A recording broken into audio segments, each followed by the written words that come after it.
seguido. Entonces la faringe es un conducto que tiene mucosa, tiene la parte muscular y tiene también la parte de sus ligamentos y membranas. Entonces, los músculos de la faringe,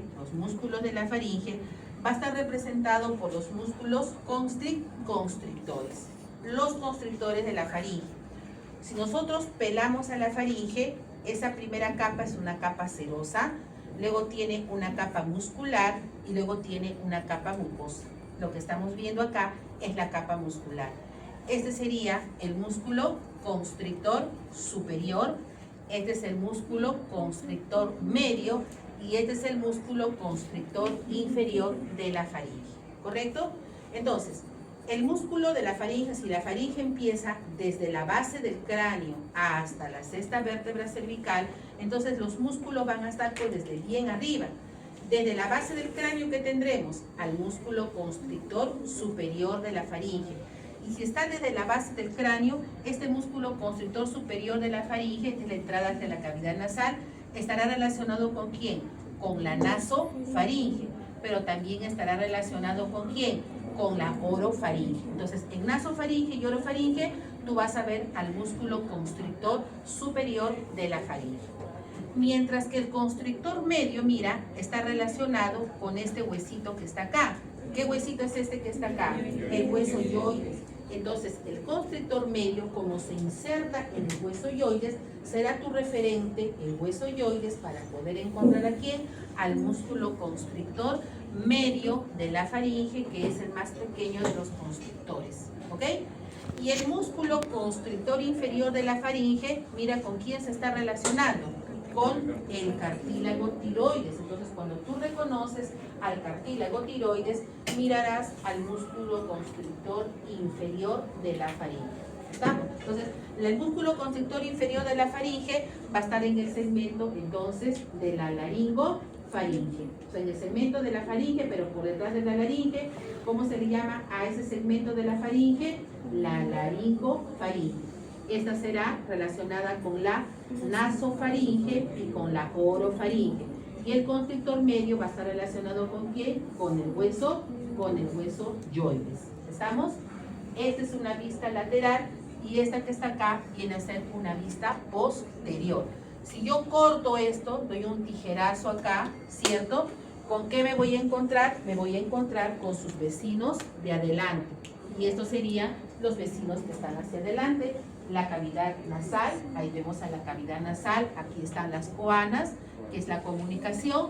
La cavidad oral, ahí tenemos al istmo bucofaringio, ¿cierto? Pero no la comunicación con la laringe porque no se están comunicando. Entonces acá si me ponen un alfiler acá, ¿qué sería? El músculo constrictor superior de la faringe, ¿cierto? El hueso yoides se supone que está más arriba del cartílago tiroides, o sea que hay un segmento del músculo constrictor medio de la faringe, este es el constrictor superior. Y todo lo que ya está por detrás de la laringe sería el músculo constrictor inferior de la faringe. ¿Dónde vemos que está terminando? Está terminando a nivel de la sexta vértebra cervical.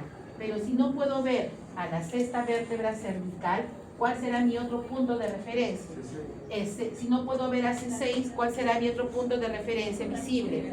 El cartílago cricoides, el borde inferior del cartílago cricoides, a donde termina la lámina o el arco, lo proyecto hacia la parte posterior y hasta ahí estará terminando la faringe. ¿Estamos? Porque a veces no van a poder contar 1, 2, 3, 4, 5, 6. Ya, más fácil que será que te fijes en el borde inferior de la lámina del cricoides. Allí termina la laringe, pero hacia atrás, ¿quién está terminando también en ese mismo nivel? La faringe, ¿correcto? La faringe. Y enseguida, cuando termina la faringe, ya vamos a ver aquí, ¿no es cierto?, a este órgano que vendría a ser el esófago, ¿ya? Entonces, en esta zona que está aquí, esta zona que está acá, que ya vendría a ser el esófago, o sea, entre la faringe y el esófago, hay una intersección donde las fibras musculares son bastante, digamos, escasas, ¿correcto? Está relacionado con un territorio donde puede haber ¿no? Este triángulo que vemos acá, miren, acá termina la faringe, ¿correcto? Y acá, ¿qué cosa empieza? Esto vendría a ser el esófago. Entonces, en el esófago nosotros vamos a encontrar diferentes esfínteres, dos principalmente, uno superior y uno inferior. En la parte más superior del esófago hay un esfínter que se llama el esfínter esofágico superior, ¿ya? Ese esfínter esofágico superior va a estar representado por un músculo que se llama el músculo cricofaringio. El músculo cricofaringio. Entonces, ¿quién forma el esfínter esofágico superior? El músculo cricofaringio. Entonces, cuando el bolo alimenticio cae hacia la orofaringe, ¿hacia dónde se desliza ese bolo alimenticio? Va bajando. ¿Hacia dónde baja? Hacia la laringofaringe, pues, ¿cierto? Cavidad oral. Pasas el alimento. ¿Quién está por detrás de la cavidad oral? La orofaringe. Ese bolo alimenticio tiene que seguir cayendo. ¿A dónde cae? Hacia la laringofaringe. Sigue cayendo. ¿Hacia dónde tiene que caer? Hacia el esófago. La primera, digamos, ¿cómo se llama? Zona donde cae ese bolo alimenticio está relacionado con ese esfínter esofágico superior. Para que el esófago pueda recibir a ese bolo alimenticio que viene cayendo desde la orofaringe, laringofaringe, ¿cómo tiene que estar ese esfínter? ¿Tiene que estar contraído o tiene que estar relajado? Tiene que estar relajado para que el bolo alimenticio pueda caer fácilmente hacia el esófago. Entonces, la relajación de ese esfínter esofágico tiene como dependencia de una inervación, ¿cierto? Cuando ese esfínter esofágico no se llega a relajar completamente, entonces el bolo alimenticio no va a poder bajar o va a sufrir para poder bajar. Y vas comiendo y se va amontonando, y vas comiendo y se va amontonando. ¿Y qué cosa va a hacer? Va a comenzar a empujar la pared más débil que está en la parte final de la faringe. Y esa parte final de la faringe justamente viene a ser esta zona que está aquí, entre la faringe y el esófago. Al empujar esa pared posterior débil, se va a crear una hernia, que es una protrusión, es como una bolsa, donde la mucosa, porque profundo a la capa muscular, hay una capa mucosa que está en contacto con los alimentos. Entonces, esa mucosa se proyecta, se hernia, que es una extravasación, ¿cierto? Se forma como una bolsita y en esa bolsita, como tú tienes que seguir comiendo, se va acumulando la comida, se pudre, se malogra, hay mal olor, se infecta.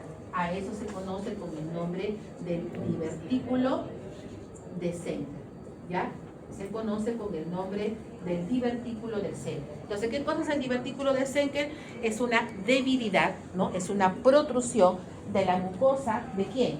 De la faringe, la parte final de la faringe, por un deterioro ¿de quién? Del esfínter esofágico superior, por una falta de relajación del esfínter esofágico superior.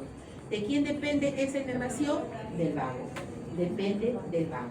El vago tiene mucha función a nivel de los músculos constrictores de la faringe, ¿cierto? ¿Quién se encarga de inervar a los músculos de la faringe? El nervio vago. Pero el nervio vago no viaja de manera individual hacia los músculos de la faringe, sino que lo hace formando este plexo que vemos acá. Este plexo que estamos viendo acá en la pared posterior de la faringe se llama el plexo faríngeo. Ese es el plexo faríngeo, ¿ya? Entonces, ese plexo tiene los siguientes componentes. Tiene fibras motoras, tiene fibras sensitivas y tiene fibras simpáticas, ¿correcto? ¿Quién provee las fibras motoras? El nervio vago. ¿Quién provee las fibras sensitivas? El noveno par craneal, que es el nervio glosofaríngeo, principalmente, ¿correcto? No es el único, pero principalmente el glosofaríngeo. ¿Y quién provee las fibras simpáticas? Lo provee la cadena ganglionar simpática. ¿Han visto en la práctica la cadena ganglionar simpática? No sé si se los he mostrado. ¿Sí? Es una cadena que va a lo largo de la columna vertebral que está en el cuello, que se compone, en el caso del cuello, de 3 ganglios nerviosos, como si fuese un rosario. Este sería el ganglio superior, este sería el ganglio medio y este sería el ganglio inferior. Esto se llama la cadena ganglionar simpática cervical, que se continúa en el tórax, como igualito, ganglio, nervio, son como 12 ganglios. Se llamará la cadena ganglionar simpática torácica. Sigue avanzando, ganglio, nervio, y llegará al abdomen, cadena ganglionar simpática abdominal. ¿Estamos? Entonces, esta representación anatómica es la representación anatómica de nuestro sistema simpático. Que es el que se contrapone ¿a quién? Al sistema parasimpático. ¿Para qué necesitamos al sistema simpático? Porque ¿qué cosa hay por debajo de esta túnica muscular? ¿Qué cosa tenemos por dentro de la túnica muscular de la faringe o del esófago? ¿Qué cosa tenemos? ¿Qué capa? La capa mucosa, pues, la capa mucosa. Y en la capa mucosa es una capa húmeda. ¿Por qué es una capa húmeda la capa mucosa? Porque hay glándulas. ¿Por qué nuestra boca está húmeda? Porque hay glándulas secretoras de saliva, como la glándula submandibular, la glándula palatina, las glándulas labiales, ¿cierto? Entonces, igual también la faringe, el esófago, la laringe, esos tubos son conductos que están húmedos. ¿Por qué?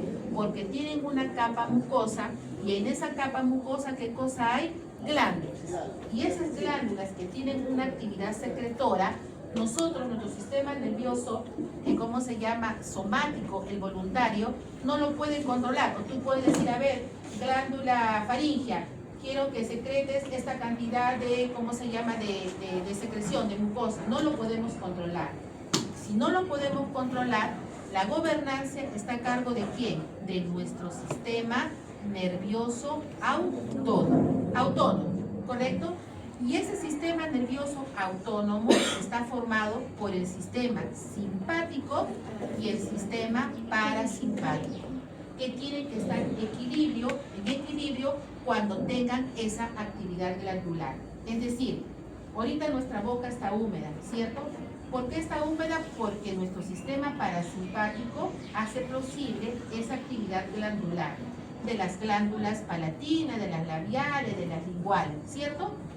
Pero cuando el simpático no está en equilibrio con el parasimpático, estaríamos pues babeando, todo se caería, la baba, los mocos, habría demasiada actividad glandular. Cuando hay mucha actividad glandular, ¿quién está primando? El parasimpático. Pero como no estamos así, quiere decir que el simpático y el parasimpático están en equilibrio. Igual aquí también, a nivel de la faringe y a nivel del esófago, como hay actividad glandular, esa actividad glandular de las glándulas faringeas está a cargo ¿de quién? ¿Del simpático o del parasimpático? Del parasimpático. Pero como no todo tiene que estar completamente húmedo, embadurnado de mucosa, ¿quién actúa para poder estabilizar al parasimpático? El sistema simpático. ¿Qué es lo que tenemos que conocer? ¿Cuáles son las estructuras anatómicas que representan el parasimpático y quiénes representan al simpático? ¿Quiénes representan al sistema simpático? La cadena ganglionar simpática. Como estamos hablando de vísceras del cuello, no vamos a utilizar a ganglios que se encuentran en la cavidad torácica ni en la cavidad abdominal. Necesitamos o de este, o de este, o de este. ¿De cuál necesitamos? Para el plexo faríngeo, solamente necesitamos del ganglio superior. El ganglio superior de la cadena ganglionar simpática, entonces, va a intervenir en la formación de este plexo faríngeo. ¿Estamos de acuerdo? ¿Y quién va a ser el que estabiliza al simpático? El parasimpático. Y ese parasimpático principalmente va a estar a cargo del nervio facial, pero también del nervio vago. ¿Por qué? Porque el nervio vago tiene parte motora, doctora. Porque el vago también tiene parte parasimpática, el vago también tiene parte sensitiva, el vago también tiene parte sensorial. El vago tiene 4 funciones, están dentro del grupo de los nervios complejos, ¿sí? Que tienen función motora, función sensitiva, función sensorial y función parasimpática. Por eso cuando tú estudias neuroanatomía, yo te dije que los pares craneales nacen de una estructura que se llama el tronco encefálico. Entonces, si un nervio tiene solo función motora y sensitiva, entonces solo tendrá 2 núcleos, uno motor y uno sensitivo. Si un nervio, un par craneal tiene 4 funciones, sensitiva, motora, parasimpática y sensorial, pues encontrarás 4 núcleos. ¿Estamos de acuerdo? Entonces, uno de ellos es el vago. El vago, el glosofaringio, el facial y el tercer par craneal, que es el oculomotor, son los 4 nervios más complejos de los pares craneales, porque los 4 tienen función motora, función sensitiva, función sensorial y función parasimpática, ¿correcto? El vago, por ejemplo, cuando tú tomas o comes o consumes algo muy amargo, ¿no? Un trago muy amargo que lo sientes en la parte más posterior de la lengua, se lo debes al vago, por ejemplo, ¿sí? Pero si el sabor lo sientes a nivel del tercio posterior de la lengua, se lo debes al glosofaringio, ¿ven? Entonces, esos pares craneales tienen esas características. ¿Estamos? Entonces, ¿quién se encarga de dar inervación a la faringe? El plexo faríngeo. Y ahí se encuentran ramas sensitivas, motoras y simpáticas. ¿Dónde lo encontramos? En la pared posterior de la faringe, principalmente posterior al músculo constrictor medio de la faringe. ¿Ya? Ahí va a estar su localización. ¿Listo? Entonces, cuando hay una alteración de los músculos constrictores de la faringe, ¿cuál es el nervio que estaría involucrado? ¿Cuál es el nervio que está involucrado si hay una falta de contracción de los músculos constrictores de la faringe? ¿Cuál es el nervio comprometido? El vago, el vago, el vago. ¿Ya? Una faringitis, a ver, una faringitis de la mucosa, una faringitis de la mucosa de la laringofaringe. ¿Cuál es el nervio que estaría comprometido a ese nivel? ¿Cuál es el nervio que estaría comprometido? ¿Quiénes estarían comprometidos? Si han visto ustedes en la práctica ayer a la laringofaringe. ¿Quién vendría a ser? Los nervios laringios, ¿no? Los nervios laringios recurrentes van a inervar sensitivamente también a la mucosa de la laringofaringe. Pero más arriba, por ejemplo, a nivel de la orofaringe, una faringitis a nivel de la orofaringe. ¿Cuál es el nervio que estaría comprometido allí? El glosofaringe, el glosofaringe. Si la faringitis está más arriba, a nivel de la nasofaringe, la sensibilidad de la mucosa estará a cargo de los ramos faringios, pero del quinto par craneal. ¿Ya? Entonces, no todo es glosofaringe, no todo es plexofaringe, tiene sus territorios. Sensitivo de la nasofaringe es el quinto doso, el nervio maxilar. De la orofaringe, sensitivo es el glosofaringe. Y de la laringofaringe es el nervio laringio recurrente, o sea, del vago. ¿Ya? Esa es inervación sensitiva. Pero la parte muscular, ¿quién es toda la parte muscular de la faringe, de los músculos constrictores? El vago. El vago. ¿Estamos? Ya está. Esto es lo que hemos visto, ¿no? Con respecto a los cartílagos de la laringe. ¿Ya? ¿Qué cartílago es este que está acá? El cartílago tiroides. Esto que está acá, el huesoyoides. ¿Cómo se llama esto que está aquí? La membrana tiroidea. ¿Esta qué membrana sería? La membrana cricotiroidea. Esta que está acá, la membrana cricotraqueal. ¿Con cuál se relaciona la rama interna del nervio laringio superior? Con la membrana tiroidea, ¿cierto? ¿Con quién te puedes confundir? Dijimos a la rama interna del laringio superior. ¿Con quién nos podemos confundir? Con el hipogloso. Con el hipogloso. ¿Cuál va a ser tu referencia? El yoides. Recuerda que el yoides, por arriba del yoides, viene el hipogloso. En cambio, por debajo del yoides está viniendo la rama interna del nervio laringio superior. ¿Ok? Entonces tu referencia será el yoides. No te confundas, porque los dos nervios van en sentido hacia adelante. Solo que uno está por arriba del yoides, que es el hipogloso, y el otro estará por debajo del yoides, que es la rama interna del nervio laringio superior. ¿Ya? En una vista posterior vas a ver mucho mejor al cartílago cricoides, principalmente a la lámina del cricoides, y arriba están estos dos cartílagos que se llaman los aritenoides, que son cartílagos pares, ¿no? Y acá se ve a la epiglotis, ¿no? A la epiglotis, ¿ya? Importancia del cartílago aritenoides. ¿Qué cosa se está insertando en la apófisis vocal del cartílago aritenoides? Estos ligamentos que ves acá, ¿sí? ¿Cómo se llaman estos ligamentos? Los pliegues vocales. Estas son las cuerdas vocales verdaderas, que van de la apófisis vocal del cartílago aritenoides hacia el ángulo del cartílago tiroides, ¿cierto? Al ángulo entrante del cartílago tiroides, ahí tenemos a los aritenoides, que tienen una apófisis vocal y una apófisis muscular. La apófisis vocal es la que está mirando al ángulo entrante. Mira, esta es la apófisis vocal.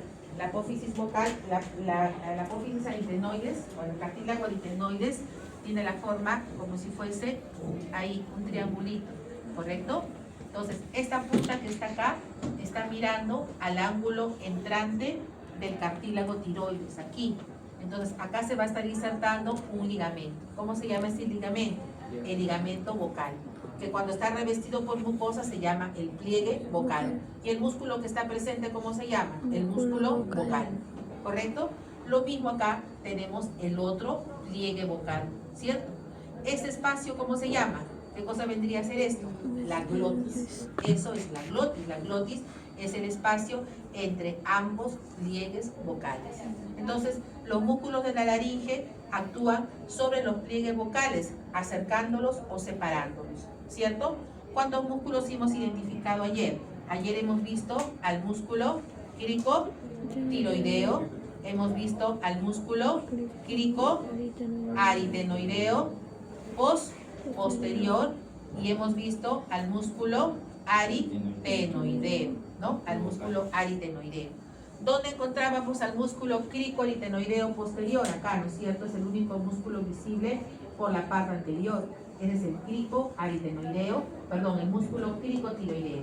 Cricotiroideo. ¿Dónde encontrábamos al músculo cricoaritenoideo posterior? ¿Mirando a quién? Mirando a la lámina del cartílago cricoides, ¿cierto? Ahí estaba el músculo cricoaritenoideo posterior. ¿Y dónde encontrábamos al músculo aritenoideo? Al que iba de un aritenoides hacia otro aritenoides, con sus fibras oblicuas y sus fibras transversas. Esos son los tres músculos que hemos identificado ayer en la práctica. Entonces tenemos acá, acá tenemos a ese músculo, ¿ven? ¿Cómo se llama este músculo que está acá? Sería el músculo cricotiroideo, que es el único músculo inervado por esto. ¿Qué cosa sería esta rama de acá? La rama laringio superior. ¿Ah? ¿Qué nervio es? O bien laringio superior o bien laringio recurrente. ¿Quién es? El laringio superior. Todos los músculos de la laringe son inervados por el laringio recurrente, menos el que estás viendo acá, que es el músculo cricotiroideo. ¿Quién inerva el cricotiroideo? La rama externa del laringio superior. Porque la rama interna, que es sensitiva, ¿a dónde se va? A la región supraglótica, pues, supraglótica, ¿ya? Entonces, ese es el músculo cricotiroideo. Función del músculo cricotiroideo. ¿Qué función tiene el músculo cricotiroideo? ¿Qué es lo que hace? ¿Ah? Jala las cuerdas vocales, es decir, tensa las cuerdas vocales. Al tensar las cuerdas vocales o los pliegues vocales, los acerca. O sea, es un aductor de los pliegues vocales, ¿ya? Entonces, su principal función es tensar los pliegues vocales y por consecuencia los junta, los aduce. Por lo tanto, es un aductor de los pliegues vocales. Cuando este músculo se paraliza, ¿qué es lo que estaría afectado cuando se paraliza el cricotiroideo? ¿Cuál es el que está paralizado? ¿Qué nervio está afectado cuando hay una parálisis del músculo cricotiroideo? El laringio superior, rama externa. Si se encuentra lesionado la rama externa del laringio superior, ¿qué función estaría comprometida? La función aductora, o sea, primero la función tensora y por consecuente la función aductora. Pero hay otros músculos que también aducen, entonces no habría problema si uno se paraliza porque otros lo compensan. El problema es cuando se paraliza el abductor, pero solamente hay un abductor nada más de los pliegues vocales. ¿Y cuál es ese principal abductor? Este que está acá, que es el más importante. Es el cricoaritenoideo posterior. Entonces, ¿cuál es el principal abductor de los pliegues vocales? El cricoaritenoideo posterior. ¿Cuándo se paraliza este músculo? ¿Cuándo qué nervio está comprometido para paralizar este músculo? El nervio laringio recurrente. Cuando se paraliza el nervio laringio recurrente, se van a paralizar todos los músculos de la laringe, menos uno. ¿Menos quién? Menos el cricotiroideo. ¿Estamos? Los demás se paralizan, pero hay uno que paga más las consecuencias, que es más riesgoso, ¿cierto? Es el cricoaritenoideo posterior, porque ese ya no va a poder separar los pliegues vocales. Si ya no puede separar, entonces todos se van a juntar, y por lo tanto, ¿qué va a pasar con la glotis? Se va a estrechar, ¿cierto? Se estrecha la glotis, y si se estrecha la glotis, el aire llegará a la región supraglótica, pero ya no va a avanzar, o va a avanzar con dificultad, entonces no va a poder saturar ese paciente, va a tener una insuficiencia respiratoria. ¿Por qué? Porque el aire ya no va a pasar a la tráquea, ni de la tráquea a los bronquios, ni de los bronquios a los bronquiolos, ni de los bronquiolos a los pulmones, entonces va a tener un problema de saturación, ¿ya? Entonces, la inervación de los músculos de la laringe va a estar a cargo del laringio superior y del laringio recurrente. ¿Por qué se llama laringio recurrente? ¿Por qué se llama laringio recurrente? A ver, ¿por qué se llama nervio laringio recurrente? Porque es un nervio que baja, y luego sube, ¿no? Así como Keiko. Baja, luego sube, ¿cierto? Entonces, cuando sube, igual, así tenga que bajar bastante o poco, igual tiene que subir ¿a dónde? A la laringe. Entonces, la recurrencia en el lado derecho del laringio recurrente no es igual que en el lado izquierdo, ¿no? Cuando hacen la recurrencia, hay un elemento anatómico que cuelga sobre esa recurrencia, que en el lado derecho, ¿quién es? La arteria subclavia. Y en el lado izquierdo, ¿quién es? El callado aórtico. Entonces, el laringio recurrente intratorácico, ¿cuál será? ¿El derecho o el izquierdo? El izquierdo, porque el izquierdo baja hasta la cavidad torácica. Le cuesta más al laringio recurrente del lado izquierdo. Entonces, para subir, como igual tienen que alcanzar la laringe, porque su finalidad es inervar a la laringe, ¿cierto? Suben por 3 encrucijadas que le llamamos. ¿Cuáles son esas 3 encrucijadas? La tráquea y su vecino de atrás. ¿Quién es su vecino detrás de la tráquea? El esófago. Y por delante de la tráquea, ¿qué cosa tenemos? La glándula tiroides. Entonces, cuando se hace un procedimiento quirúrgico a nivel de la tráquea, a nivel del esófago, a nivel de la glándula tiroides, se puede lesionar el nervio laringio recurrente. Si se lesiona el nervio laringio recurrente, ¿cuál es el músculo más comprometido que nos va a traer problemas? El cricoaritenoideo posterior, que va a hacer que ya no separe los pliegues vocales, por lo tanto todo se junte y por consecuencia se estrecha la glotis. ¿Ya? Eso va a pasar. Entonces la tráquea es visible, la tráquea. ¿Dónde empieza la tráquea? ¿A qué nivel vertebral empieza la tráquea? A nivel de C6. ¿Y dónde termina la tráquea? ¿Dónde termina la tráquea? ¿Ah? ¿Dónde termina la tráquea? ¿Ah? No, ¿dónde? La tráquea empieza a nivel de C6, pero ¿dónde termina la tráquea? A nivel de T4, ¿okay? Es la cuarta vértebra torácica. Entonces la tráquea es un órgano exclusivamente del cuello, ¿verdadero o falso? Falso. La tráquea está en el cuello y en el tórax, ¿cierto? Entonces, lo que vemos en el cuello es la porción cervical de la tráquea, pero no la porción torácica, ¿cierto? Porque a nivel de T4, ahí la tráquea se divide en sus dos bronquios principales. Entonces, la tráquea hacia adelante se relaciona ¿con quién? Con la glándula tiroides. ¿Quién más está corriendo por delante de la tráquea?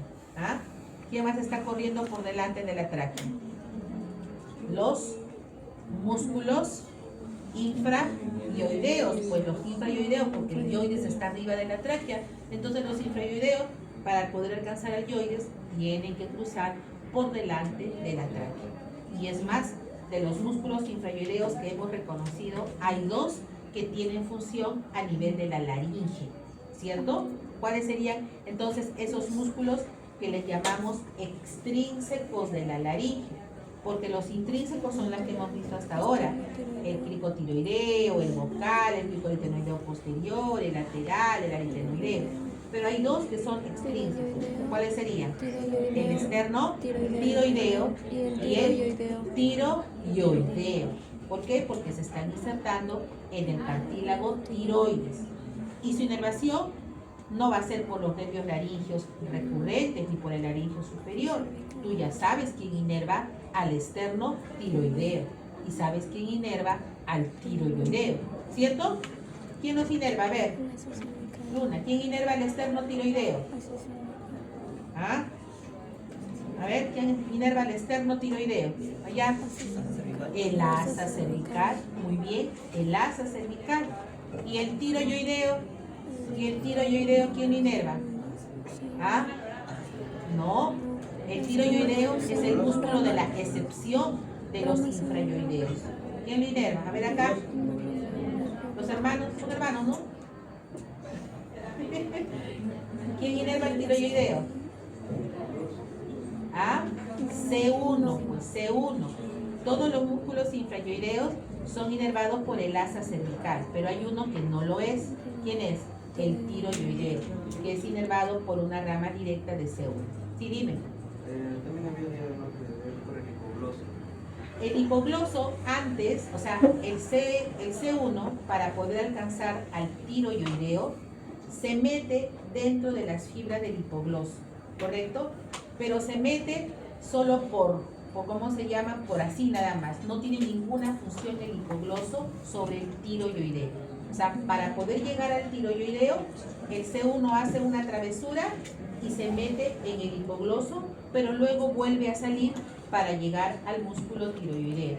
Entonces los anatomistas de esos tiempos, al hacer los estudios, ¿no?, decían que el tiroyoideo era inervado por el hipogloso, pero ya con los estudios actualizados, ¿no?, se ha visto que el hipogloso no tiene ninguna función, solamente viaja en el hipogloso y vuelve a salir y por lo tanto no recibe fibra del hipogloso, es directamente de C1, ¿ya? Eso es en las literaturas más antiguas, hablan del hipogloso. Entonces, la inervación es de C1, del primer nervio cervical, ¿ya? Bien, entonces, y ahí tenemos a la glándula tiroides. Importante, hoy en día hay bastantes casos de cáncer de la glándula tiroides, ¿no? La glándula tiroides controla muchas de las funciones vitales de nuestro cuerpo. Entonces, esta glándula tiroides tiene un lóbulo derecho, tiene un lóbulo izquierdo, tiene un lóbulo piramidal, se encuentra por delante de la tráquea, ahí está por delante de la tráquea. Por lo tanto, también, si se desea extirpar a la glándula tiroides, vamos a ligar a sus dos arterias que le irrigan. ¿Quiénes son las arterias que irrigan a la glándula tiroides? Las arterias tiroideas, superior e inferior. Origen de la arteria tiroidea superior, ya lo sabes, la carótida externa. Y el origen de la arteria tiroidea inferior, la arteria subclavia a través de un tronquito arterial que se llama el tronco tirocervical. Entonces de ese tronco tirocervical sale la arteria tiroidea inferior. Si hay una arteria tiroidea superior, hay una vena tiroidea superior. Hay una arteria tiroidea inferior, una vena tiroidea inferior. Entonces, la vena tiroidea superior va a ser más fácil que drene ¿en dónde? En la vena yugular interna. Y la vena tiroidea inferior estará más cerca de drenar a la vena brachiocefálica. ¿Ya? Y ese es el drenaje venoso. ¿Listo? Entonces, en esta imagen, ¿no? Vemos acá un corte transversal donde se puede ver esta vértebra, ¿no? ¿Qué vértebra sería esta? Una vértebra cervical, porque ahí está la presencia de los agujeros transversos. Aquí está el cuerpo vertebral. Esto que está acá, este espacio que es más radiolúcido, se ve qué cosa es, la tráquea, ¿cierto? ¿Quién está por detrás de la tráquea entonces? ¿Quién estaría? ¿Qué sería esto que está acá? El esófago, ¿cierto? ¿Y quién está abrazando a la tráquea? ¿Qué cosa vendría a ser esto que está acá? La glándula tiroides, ¿no? Y se ve una alteración de la glándula tiroides. ¿Y quién está por delante de la tráquea subiendo hacia el hueso yoides? Los músculos infrayoideos. Y mucho más superficial, pues ahí estará el esternocleidomastoideo. Por acá debe estar el paquete vasculonervioso del cuello, ¿no? Que sería pues la vena yugular interna, la arteria carótida común y en el centro el nervio vago, ¿ya? Eso es lo que se puede ver. Entonces acá, por ejemplo, ahí dice una extirpación, una tiroidectomía, extirpación de la glándula tiroides, ¿no? Después se hace una biopsia, se determina que es una hiperplasia, que es un crecimiento de tejido, y el postoperatorio luego de la extirpación evoluciona, dice, con una disfonía, o sea, hay una alteración de la voz. No es que no haya voz, sino a voz es una afonía. Acá es una alteración, una disfonía. Aumento del esfuerzo, obviamente para poder llegar a saturar tiene que esforzarse más porque seguramente el aire no está llegando a pasar correctamente, ¿no? Siendo evaluado por otorrino. Entonces es una estructura que tiene que ver con la voz, ¿cierto? Por la disfonía que tiene. ¿Y cuál sería ese órgano, esa estructura? ¿Cuál estaría lesionada? Y que tiene que ver con la glándula tiroides, ¿no? Me ponen aquí estas alternativas. El nervio laríngeo superior es muy ambiguo, está ¿no? El nervio laríngeo superior tendrían que decirme si es la rama interna o la rama externa. Entonces su afectación, si fuese de laríngeo superior, sería pues una afectación motora y una afectación sensitiva. Si fuera la afectación motora, ¿a qué músculo estaría afectado? Al músculo cricotiroideo, ¿cierto? Que es un aductor de los pliegues vocales. Entonces, si por último está afectado el cricotiroideo, como no es el único músculo que aduce, hay otro músculo que lo complementa, entonces no sería tanta la afectación de la aducción. El laringio interno. ¿El laringio interno qué función tiene? El laringio superior, rama interna, me imagino. ¿Qué función tiene la rama interna del laringio superior? Función de tipo sensitiva. ¿Para qué región? Para la región supraglótica, para la mucosa de la región supraglótica de la laringe. El laringio recurrente, ese es el que me sube entre la tráquea, el esófago y la glándula tiroides, que ese sería el compromiso severo que tiene producto de este procedimiento, donde la afectación sería solo motora o motora y sensitiva. Motora y sensitiva también, porque el laringio recurrente es mixto. ¿Cuál es el principal músculo afectado acá? El cricoaritenoideo posterior. Métase eso en su cabeza. El cricoaritenoideo posterior. Y el laringio externo ya dijimos que era por el nervio, por el músculo cricotiroideo, ¿no? Inerva al cricotiroideo. ¿Ya? Esto ya lo hemos visto. Esto es fácil, ¿no? Creo que está de base esta pregunta. El triángulo carotídeo, delimitado por el vientre posterior del gástrico, ¿qué más? El homoyoideo, vientre superior, y el esternocleidomastoideo. ¿Quiénes forman el van del cuello? El vago, la vena yugular interna y la arteria carótida. ¿Y ¿Quién inerva los músculos intrínsecos de la laringe? ¿Quién inerva? Los músculos intrínsecos de la laringe. ¿Ah? ¿Quién inerva los músculos intrínsecos de la laringe? El nervio vago, pero ¿a través de quién? De los nervios laringio superior y laringio recurrente. Y a los extrínsecos de la laringe, ¿quién lo inerva? El asa cervical y C1, pues, ¿no es cierto? Ya está.